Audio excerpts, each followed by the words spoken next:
Hello, everyone. I'd like to do a video reviewing the Reading 3 study questions, Exodus 8 through 14.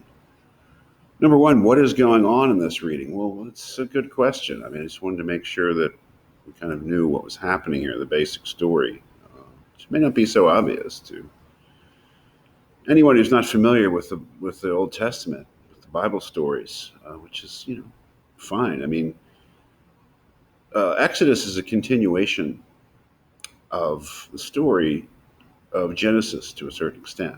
If we had read the whole of Genesis, we would have read about the story of Joseph and his brothers and how Joseph made his way to Egypt and became a famous, successful person there. And then when there was a famine, he brought his family down, his brothers, his father. And so the Israelites, the descendants of Abraham, found themselves in Egypt, and gradually, over generations, I suppose, they became an enslaved people. They became a subject people, and this is the story of their liberation. They are Moses, the man who is appointed by God to be their leader, is in this conflict with the Pharaoh, with the leader of Egypt, is demanding that the Pharaoh let this subject people go, people who are being oppressed and used for their labor. And it's really about their deliverance or their liberation. Number two, how do you evaluate the actions of Moses in this reading? I don't know if it's an open-ended question. Obviously, there's this big conflict between Moses, who is really, the representative of God, I suppose, and the Pharaoh, and the notion that there have to be these many plagues to convince the Pharaoh to let the Israelites go. How do you evaluate the actions of Moses in this reading? I don't know. Is he a great hero? Is he the hero of the story? Maybe from the Egyptian point of view, he's the villain, right? Because he's seemingly bringing all this disaster and suffering upon them.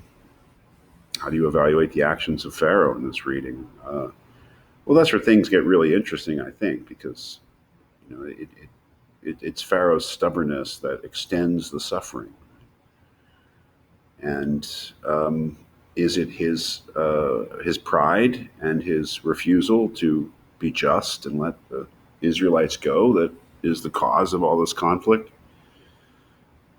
There is a suggestion of that, sure, that he's the bad guy.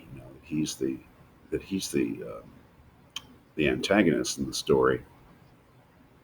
But there is a suggestion in the text that God hardens his heart. That is, that Pharaoh seems to, at several points, to be willing to relent and let the Israelites go, let the Hebrews go, and that God hardens his heart so that he can bring even more plagues upon the Egyptians.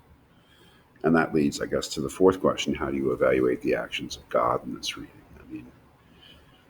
God is the great rescuer. He is the God of Abraham, the God of Isaac, and he has come to, he remembers his people, and he's come to liberate them and to bring them eventually to the promised land, right? Which is it's going to happen eventually in this story.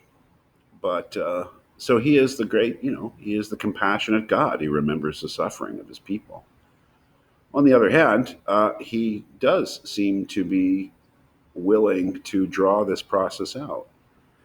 That is, to make more and more of these plagues and these big events for the purposes of showing his power. What does that say about this conception of God? It's I guess we're ambivalent. It's an ambivalent portrayal of God.